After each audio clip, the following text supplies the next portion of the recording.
time you see this video, we will be in the midst of Banned Books Week.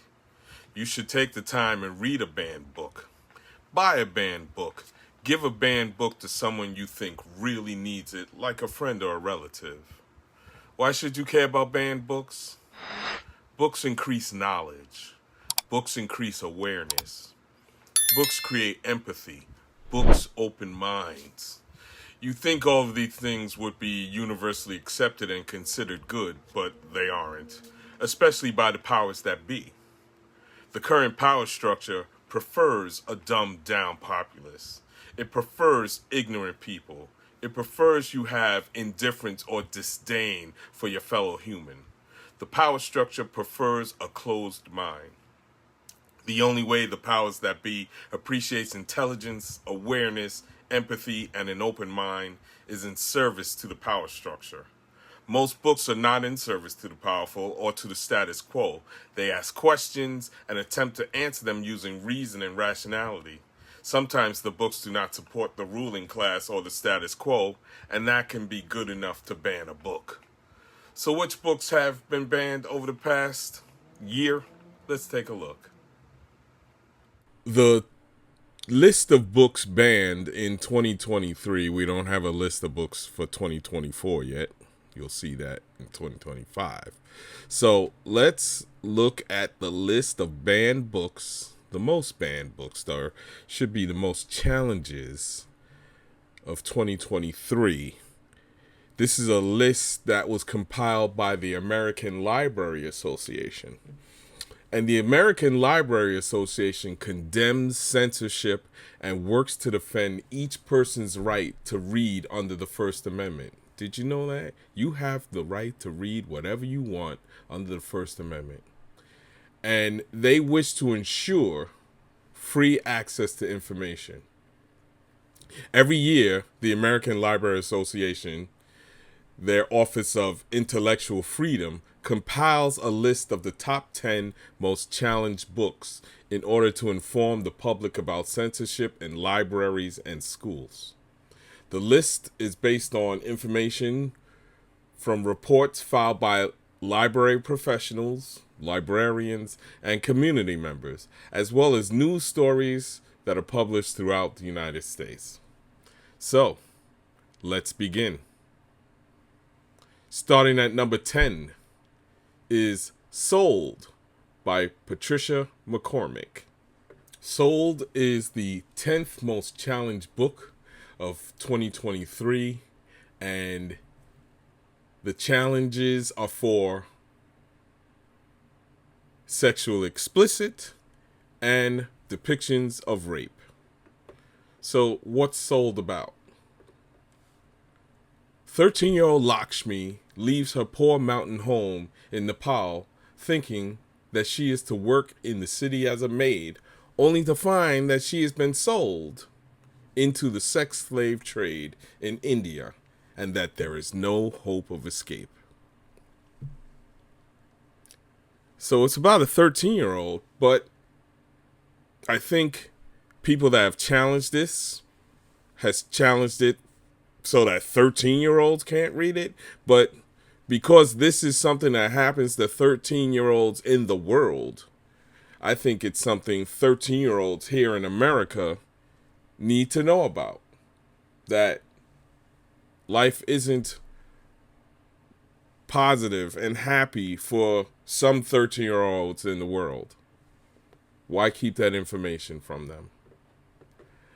The next book, number 9 on our list, is Let's Talk About It: The Teen's Guide to Sex, Relationships, and Being a Human by Erica Moen and Matthew Nolan.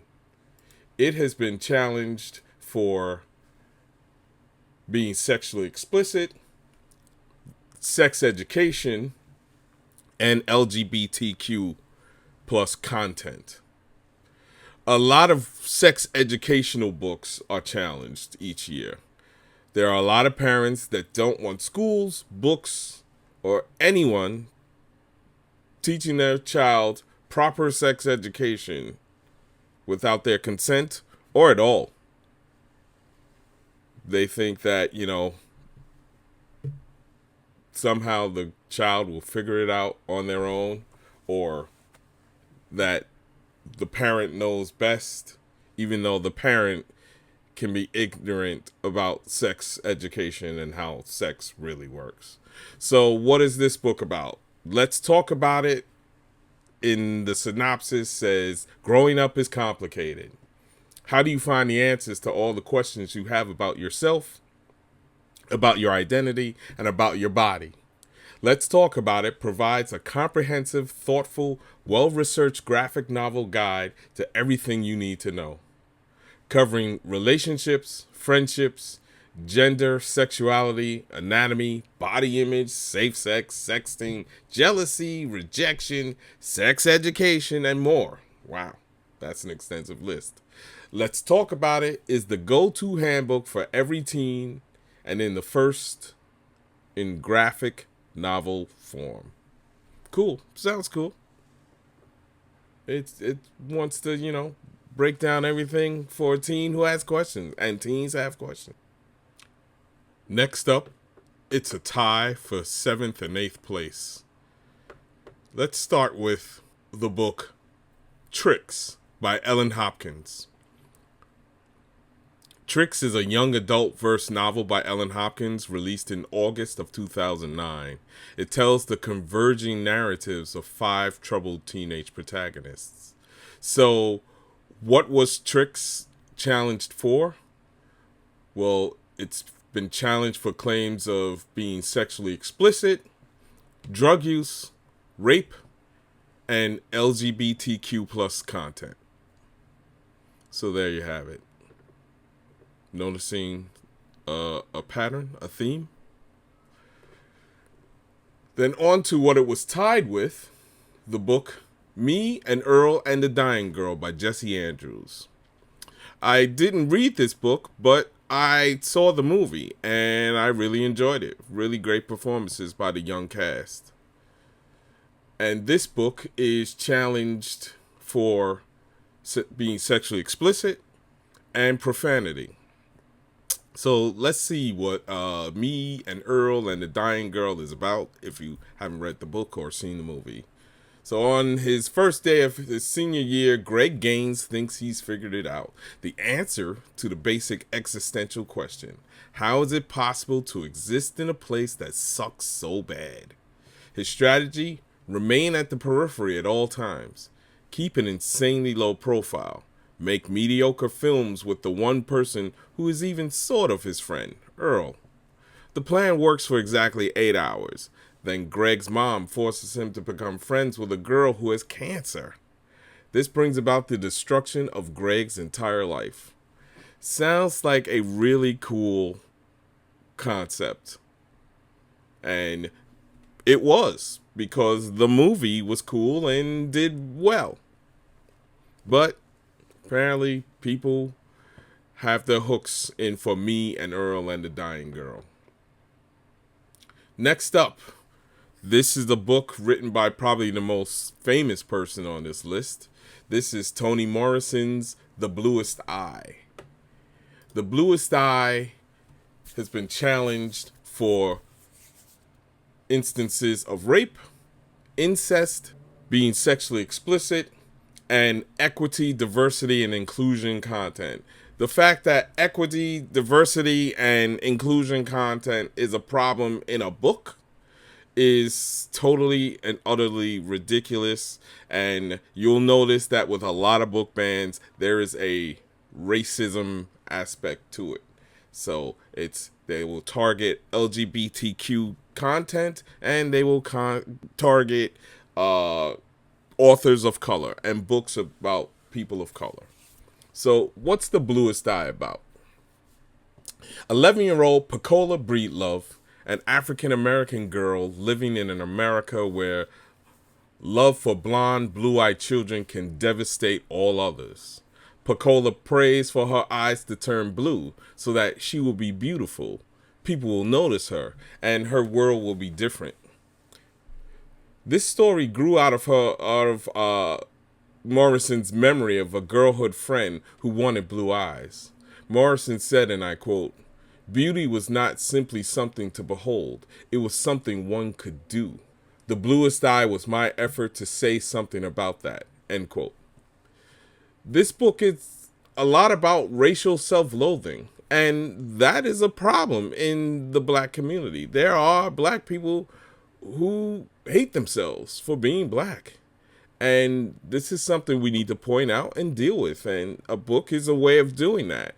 The novel exposes that gaze that condemns people like Pecola. Number 5 on the most challenged book of 2023 is Flamer by Mike Curato.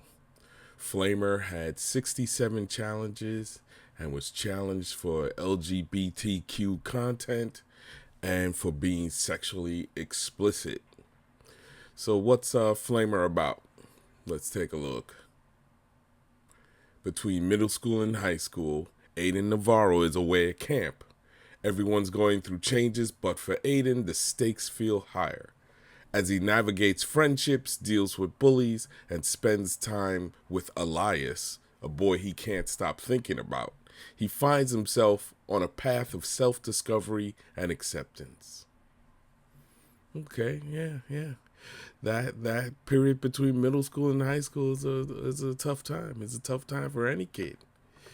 So, again, a book that is trying to reach out to kids of a certain age to let them know that they might be going through some things that they don't understand and that they're not alone in that. Moving on. At number 4 is The Perks of Being a Wallflower by Stephen Chbosky. This is the second book on the list where I didn't read the book, but I saw the movie and was pleasantly surprised. I liked it.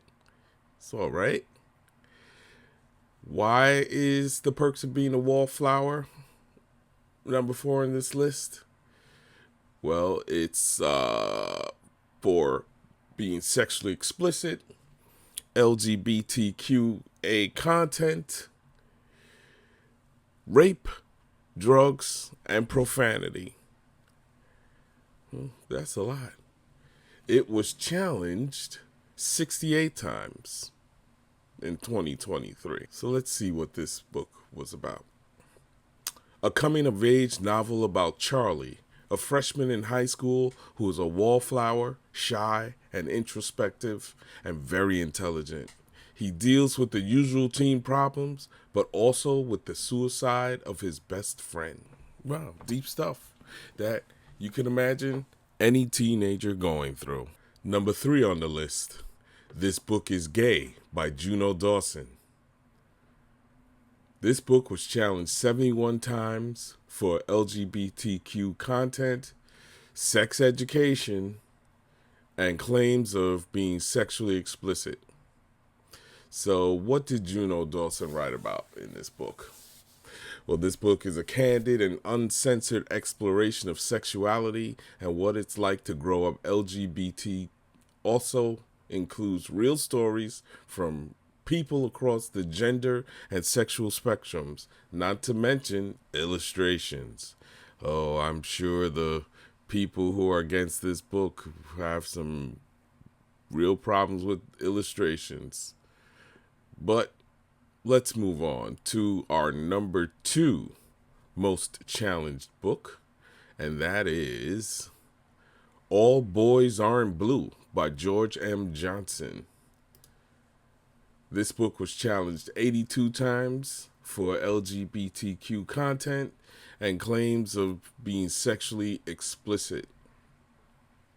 In a series of personal essays, prominent journalist and LGBTQ plus activist George M. Johnson explores his childhood, adolescence, and college years in New Jersey and Virginia. From the memories of getting his teeth kicked out by bullies at age 5, to flea marketing with his loving grandmother, to his first sexual relationships, this young adult memoir weaves together the trials and triumphs faced by black queer boys. And number 1 on the banned books list of 2023 is, and you've probably heard it in the news, you've probably heard some Republican politician denigrate it, you probably heard some weird person bring it up at a school board meeting or on some local city council meeting. And that book, number one, is Gender Queer by Maya Kababe. It had 106 challenges in 2023 alone. This is the story of Maya's intensely cathartic autobiography that charts their journey of self-identity, which includes the mortification and confusion of adolescent crushes, grappling with how to come out to family and society, bonding with friends over erotic gay fan fiction, and facing the trauma and fundamental violation of pap smears. Ugh. Yikes. Now, of course, it was challenged for LGBTQ content and claims of being sexually explicit. There you have it, folks. Those are the titles for the banned books list of 2023. So, how about this? Go through this list, check it out, pick one, pick two. Hey, if you're feeling bold, pick them all.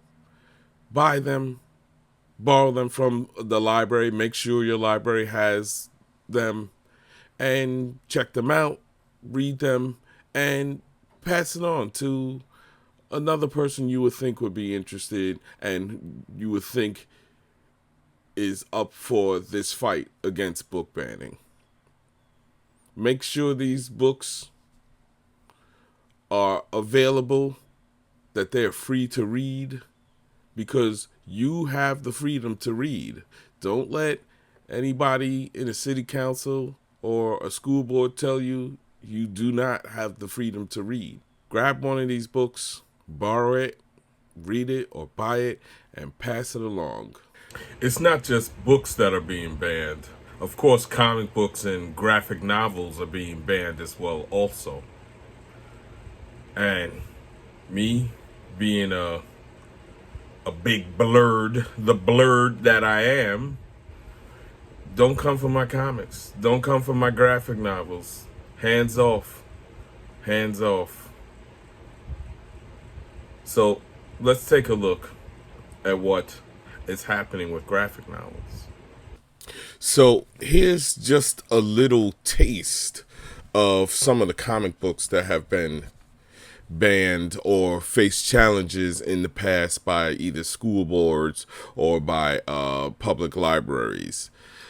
Amazing Spider-Man Revelations, written by J. Michael Straczynski with art by John Romita Jr. and Scott Hahn, was challenged back in 2009 when a parent in Millard, Nebraska protested the inclusion in a middle school library of this book over a bikini-clad character. That's it. That's all it took. But it looks like that library, as of 2019, still had the copy there. Then there's Batman: The Dark Knight Strikes Again by Frank Miller and Lynn Varley. This is a sequel to the famous The Dark Knight Returns by Miller and Varley. In it, there was a challenge by someone in Canton, Ohio, as being unsuited for its age group and containing offensive language and sexism. The challenge failed, thankfully, and the book stayed on the shelves. Next up, Batman: The Killing Joke by Alan Moore and Brian Boland. You're going to see a lot of Alan Moore in this list, so stay tuned. Batman: The Killing Joke depicts Joker's violent torture of Jim Gordon and his daughter Barbara Gordon, a.k.a. Batgirl, a.k.a. Oracle. And if you remember, that torture and shooting and possible rape implication was also what changed the character going forward in the DC universe, thus making her Oracle and giving us other Batgirls. So in May 2013, a patron of the public library in Columbus, Nebraska, there's Nebraska again, requested that the book be removed from the collection, claiming that it advocated rape and violence. 3 out of the 5 library board members were present at the meeting, and during which the challenge was considered, and they voted unanimously to retain The Killing Joke on the shelves. Thank goodness. Next up is Watchmen by Alan Moore. Watchmen is one of the most celebrated graphic novels in comic book history ever since its debut in 1986. It's an alternate history that reimagines the superhero genre, and it had ramifications throughout all the superhero companies.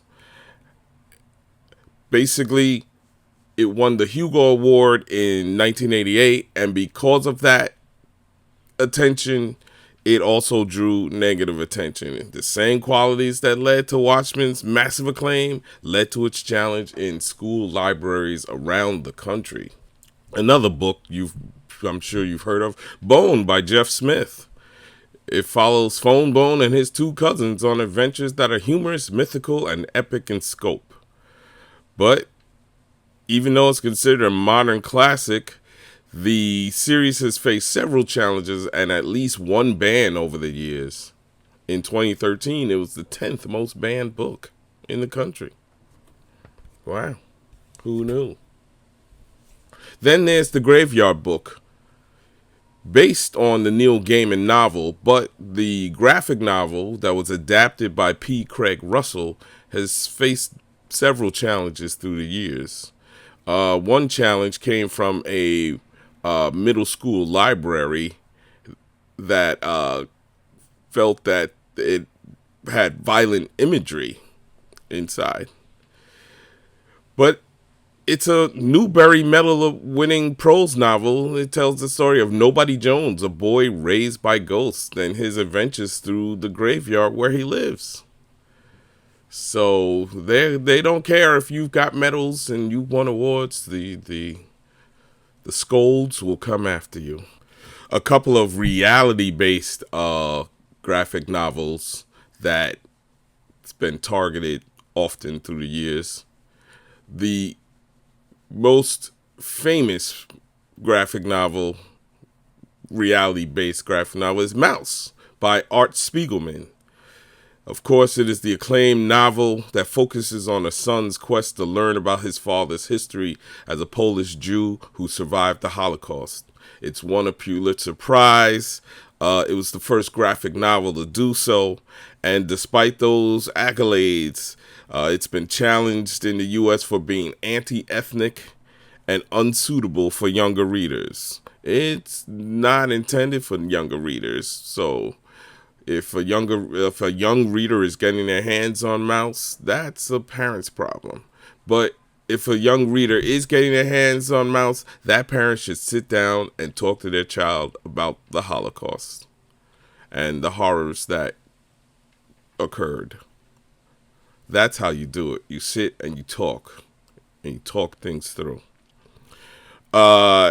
It's not just in the U.S. There were formal complaints, and several major bookstore chains in Russia pulled Mouse off the shelves for its Nazi swastika emblem on the cover. So that's just so weird. It's this catch-22. It's a graphic novel speaking out against Nazism and the horrors that Nazism caused during the Holocaust, but because it's showing a Nazi swastika, it gets in trouble in countries where the Nazi swastika is illegal to display. Let's figure it out, people. Let's figure it out. This book should be read. This book should be taught in schools.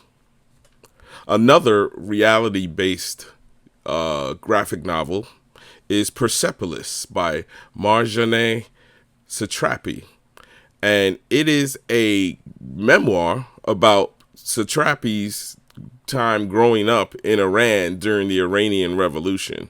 It's received international acclaim, and it was made into an animated film but some Chicago public schools abruptly pulled it from classrooms.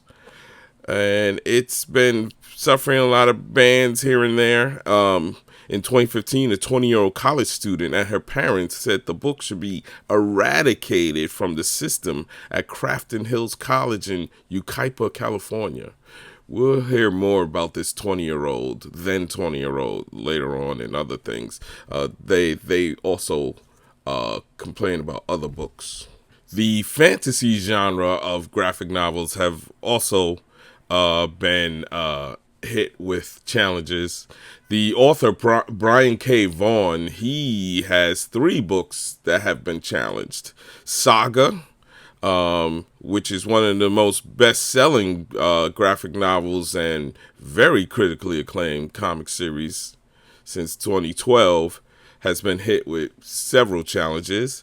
Vaughan's Pride of Baghdad, it's a graphic novel that follows a pride of lions that's escaped from a Baghdad zoo after an American bombing. That has been challenged for sexual content. And his other book, Brian K. Vaughan's third book that's been challenged, Why the Last Man, that's the post-apocalyptic series where every man in the world has died except for one, and one male monkey.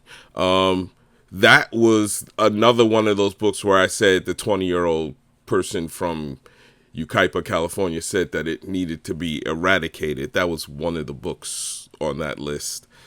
So I'm like, do something better with your time, please.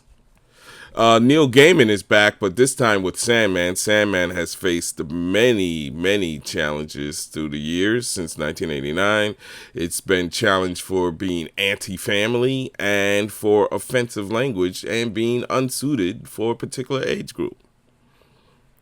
Then there's Robert Kirkman's The Walking Dead. That, of course, has a lot of graphic violence in it. I mean, it's about a zombie apocalypse. You're going to have graphic violence in a story about the zombie apocalypse. Just make sure that the reader is age appropriate. And again, that goes to the parents. That goes to the parents' responsibility, not the libraries. Then there is also Alan Moore. He's back on our list with The League of Extraordinary Gentlemen's The Black Dossier. That book had sexual content.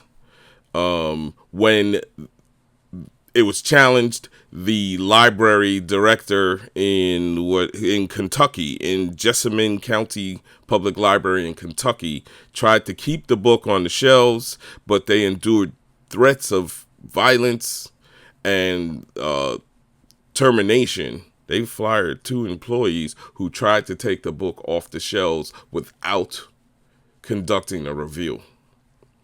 And that caused death threats and threats of other firings. And another Alan Moore book that's on the list of graphic novels that have been targeted is the Neonomicon. It was targeted at a library in Greenville, South Carolina. This Bram Stoker award-winning book. It was shelved in the adult section of the library, which is restricted to minors. But a 14-year-old girl who had permission from her mother, this library, you had to get parental permission to check out a book from the adult section. This 14-year-old girl got permission from her mother, checked it out, and after she asked her mother about a profane word used in the book, her mother looked at the book and then filed a complaint. The Comic Book Legal Defense Fund, look them up, support them. They led the defense of the book, but the book was removed against the recommendation of the library's Content Review Committee. Now, here's the big problem with that, again, parental responsibility. Your child went to you, said this book has a curse word. You can totally say to your child, you know what, I don't think this book is appropriate for you. Bring it back to the library. And that's all you need to do, is bring it back to the library and say, this is not for me, and move on. But no, These scolds, they want to say, hey, it's not for me, and you know what? It shouldn't be for anyone. That's not the way this works. This is America. Let me decide for me and my child while you decide for you and your child. And for those of you out there who are big manga fans, manga is also targeted by challengers. Dragon Ball, the original manga Dragon Ball by Akira Toriyama, the late great Toriyama-san. That book was challenged in Wicomico County, Maryland, because the book depicted violence and contained incidental nudity. And the review committee recommended that the books in the whole Dragon Ball series be removed from the entire public school system, including at the high school level. School officials acknowledged the value of the graphic novels in their libraries and indicated that they would embark on instituting more focused and ongoing professional development training on the selection of media materials and additional procedures to handle student requests for media books and resources. That's what you need. That's what you need. Just make sure things are age appropriate and get consent forms and stuff like that. There's no need to ban books. Another manga that was targeted was Assassination Classroom. Another reason why it was targeted was because of assassination in the title.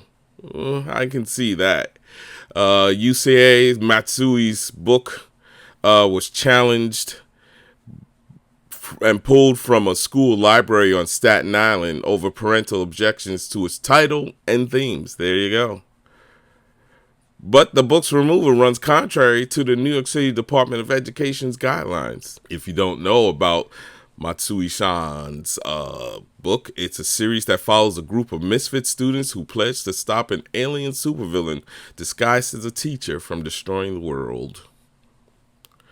And the last manga I have on this list is Sword Art Online Aincrad by Reki Kawahara and Abek. Basically, a middle school in Jerome, Idaho.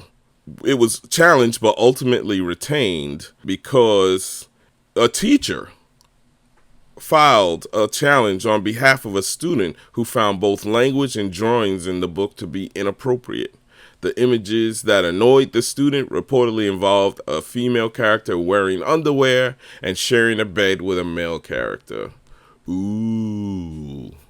Yeah, see, some of these challenges get as, small and innocuous as that. And it could be ridiculous. That's why we got to fight. That's why we got to support the ALA. That's why we have to support the Comic Book Legal Defense Fund. That's why we have to keep reading banned books and banned comics and banned graphic novels and passing them on to others who want to take part in this fight.